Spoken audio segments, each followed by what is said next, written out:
In this video, I want to talk to you about AI art. This is the big scary thing that a lot of artists are having an issue with. And in this video, I'm going to be talking to you about the reasons why you should not be scared of AI and what you can do in order to stay relevant in the world where AI does exist. So since AI art came out, I got to admit, at first, I was really nervous. I was like freaking out. I was like, oh, wow. And all the artists on the internet were freaking out. A lot of people were freaking out like, oh, AI is going to take over art and we're going to lose our jobs and all this other kind of stuff. So the first thing I just want to say is that, are there going to be jobs lost? Are there jobs lost? Yes, there are going to be losses. This is true.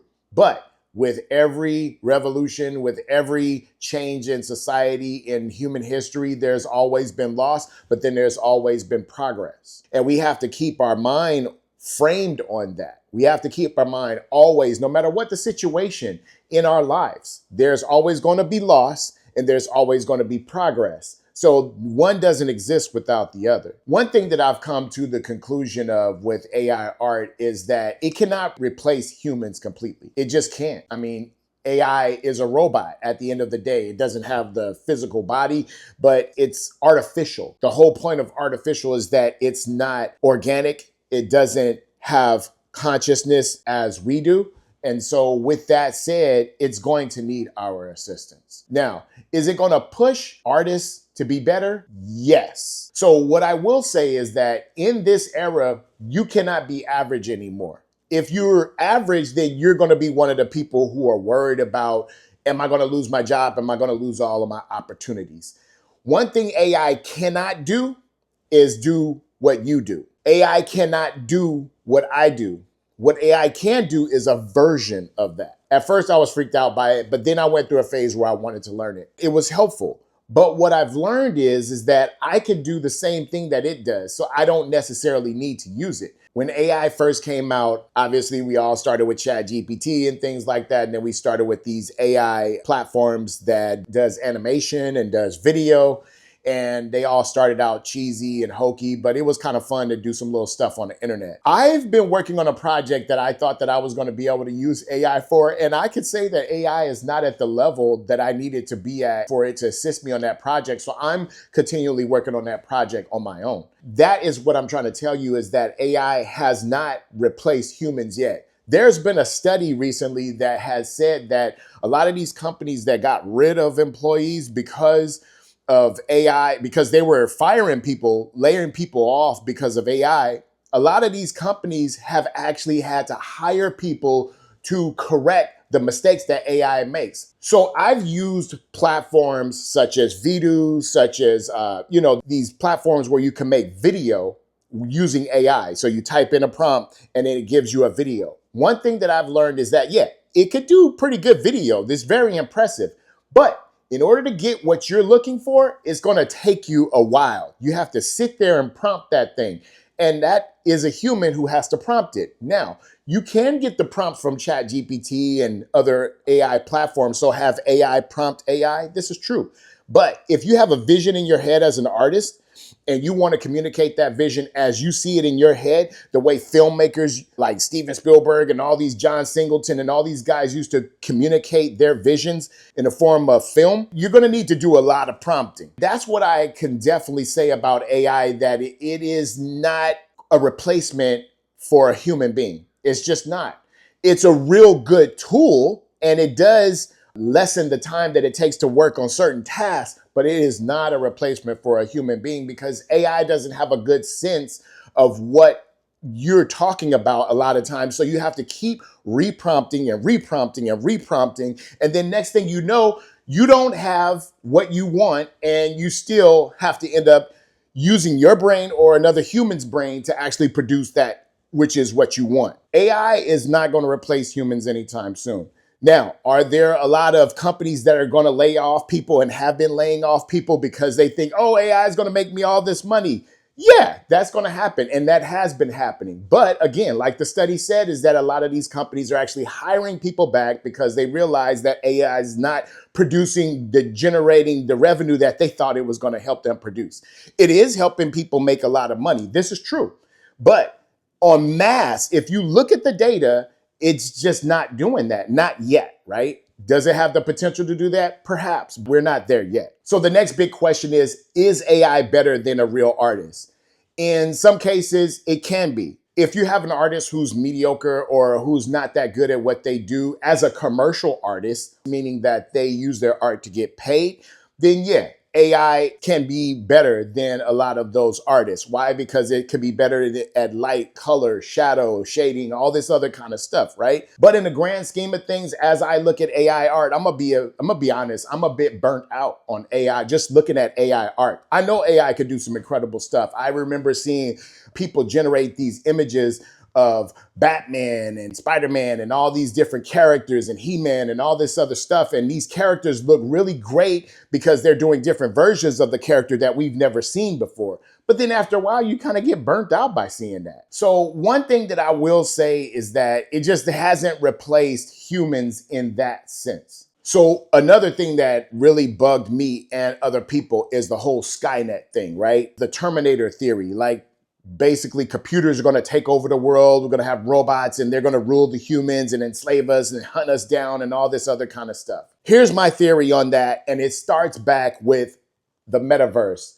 You guys remember the Oculus Quest? Some of you may know what the Oculus Quest was. It was a VR machine that you put on your head and you can see things that look like you're in actual reality, but it was virtual reality. And you could play video games, you could socialize with other people. And I actually use it to make art, and I taught art classes in it. But one thing I noticed very quickly in the beginnings of Oculus Quest, actually I jumped in on the second version. They had the very first version of Oculus Quest, and then the second version came out. That's when I bought it. And then right when I bought mine, I'd say like less than a year later, they came out with the next version. And I started getting messages that they weren't supporting the version that I bought. Meaning like some of the apps and, they just weren't progressing the apps. You know how apps get updates and they get better and things like that. They were just kind of leaving that one alone and they were more focused on the newer one. And so then I bought the newer one. And then the newer one came out after that. So now we're 4 versions in. We're in the version that I didn't have. We're in the version that I bought. And then there was another version that came out. And next thing you know, I just felt lost because I had already bought 2 of these things. Every time they came out with a new one, they stopped supporting the one before. And so I realized I'm not going to keep buying these things if you're going to make a new one like literally a year later. Also, another good example of this are the Apple EarPods. A lot of people like those. I don't mess with them anymore. For the most part, I may buy another pair of EarPods, but I've kind of committed that I won't. And here's why. It's because I bought a pair of EarPods and I used them for like maybe a year and I noticed that the battery was deteriorating so it wouldn't hold a charge as long. And so I had to keep charging it. And eventually it just like the battery was like really bad. I had to keep charging over and over and over again. And I said, this is a scam to me because I like vintage items like Walkman. You remember back in the 80s when we had the Walkman? I grew up in that time period. I actually have functional Walkman that work to this day. I have a collection of Walkman. One thing I can tell you is that my Walkman still work. I know some stereos and some boom boxes, radios that still work, right? Why is it that we buy things that cost a lot of money nowadays and then 5 years later you have to buy a new one because it's starting to deteriorate in the way that it's supposed to function? Like an iPhone. You buy an iPhone or you buy any phone really, and within about 5 years that battery's not keeping the same charge that it used to. Another case in point is the Tesla. I know someone who has a Tesla. They bought it about 10 years ago, and the battery does not keep a good charge for a very long period of time, and they have to constantly charge this thing over and over and over and over and over. Me and my wife, we actually drove from the Bay Area down to Los Angeles, and I kid you not, we had to charge like every several miles. It was crazy. Like we had to do so many charges. We said we'll never drive one of those things again. And so my point behind bringing up all those examples is that there was a promise with each one of those products. With the Oculus, there was a promise of the metaverse. It was supposed to be this big thing. I mean, they were really pushing this metaverse thing, and I was totally dialed in. I was like, oh yeah, metaverse, and this is going to be cool. And I was ready. I had my Oculus. I started using Gravity Sketch. I started using multi-brush and tilt brush, and I was thinking like, I'm going to be on the beginning of this curve. And then next thing you know, the whole thing just flopped. And so with the Oculus, the Tesla, all these things, they have a good promise. I mean, the promise is really good and you pay a lot of money for this stuff. But then there is a big, vast drop off from what was promised and what you actually get over a period of time. Like when you first get it in hand, it's really nice, it works really well. But then over a period of time, you start to say, hey, you know, I got to buy a new one because this thing is not working the way it did. People have cars now that they've had for like 30, 40, 50 years, right? We have like old school classic cars still being driven. Try to use an iPhone 50 years from now. Try to use an Oculus Quest even 10 years from now. Try to use any of these things years from now and see if they still work. There's a big difference in the quality level. This is bringing me to the point of the whole Skynet theory. I don't see that happening. Why? If the technology were that good, we would see it in other areas where the technology is that good and sustainable. The only thing that I see that still is really good is the internet. The internet technology is really good, right? But all these other things that come out, these little things that rely on the internet, they're cool and they do serve a purpose. But here's the thing, at the end of the day, I just don't see these companies or the products being smart enough to pull off what James Cameron had in his movie Terminator. If you haven't seen that movie, go check it out. Are these robots and things that are out now, are they pretty cool? Are they interesting? Yes. Are they at the level where they could pull off a Skynet type thing? No. And I don't see that happening anytime soon. I just don't see it. So at the end of the day, I think that AI is a big bubble. I think that it started off really amusing. I think it's very helpful. I'm just saying that, can it replace humans? No, it can't replace humans. But what it is it's changing the landscape to where now humans need to be better at what they do. You can no longer be mediocre and think that you're going to survive in your business years from now with the existence of something like AI. This is just a reality. You got to get good at what you do. If you're already good at what you do, great. But if you're not that good at what you do, what it means is that you want to get better. I don't think that there's a reason for us to be terrified of AI. I actually think that it's a good idea to embrace it, to learn how to use it. So I think it's a bubble. The AI art is amusing. A lot of people still like it. I've actually seen people have some AI art on their walls or whatever. But at the end of the day, I think people want human art. It's not the sprint, it's the marathon. AI is a sprint, right? It gets you there really quick. But after that sprint is over and you're like out of breath, the person who's running the marathon is just going to pass you by.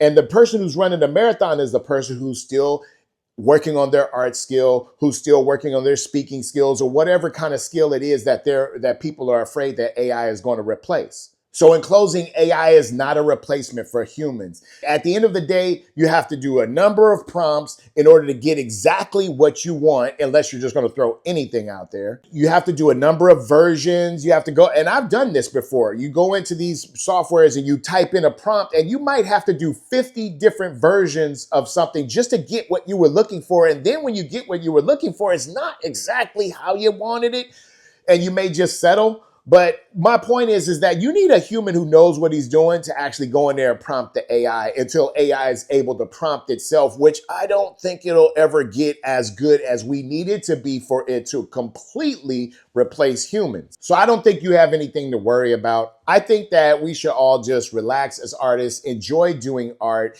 and present our art to people who we want to buy our art, or present our art to people who we want to hire us to do art, or use our art to create money for ourselves. Don't worry about the whole AI thing, because these things are going to keep popping up. Let me tell you, it's going to be something after AI. Next is going to be robots that are going to be painting pictures, and it's going like, oh my God, we're not going to be able to make money off of our art. The robots are taking everything. I don't see that happening. I just don't see it happening. I could be wrong. Is it true? Do I have a crystal ball? No, but I just don't see it happening. So anyway, if you enjoyed this video, hit that like button, because it actually sends it out to a lot of people who actually could benefit from this message. I think that all artists who are concerned about this should see this message and other messages like it. I've seen other artists and other people talk about how AI is not this big thing to be afraid of, right?